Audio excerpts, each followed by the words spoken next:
Egli takoi u bashku shtëpisë së Big Brother VIP 4 në natën e saj të parë më 21 dhjetor të vitit të kaluar.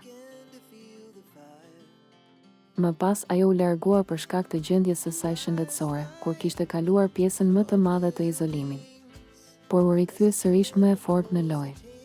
Në momentin që Egli doli nga shtëpia më e famshme në Shqipëri, ndjekësit e saj në Instagram u rritën ndjeshëm, madje pati një përkrahje shumë të madhe, por me të rikthyer në shtëpi numri i ndjekësve ra në mënyrë drastike. Pas dasmës me Gjestin, shpalljes si finaliste e edicionit të 4 të Big Brother, por edhe pas daljes saj jashtë, pasi reality show përfundoi, ndjekësit e Eglit në Instagram vazhdojnë të rriten. Nga 315.000 numri i tyre ka shkuar 349.000.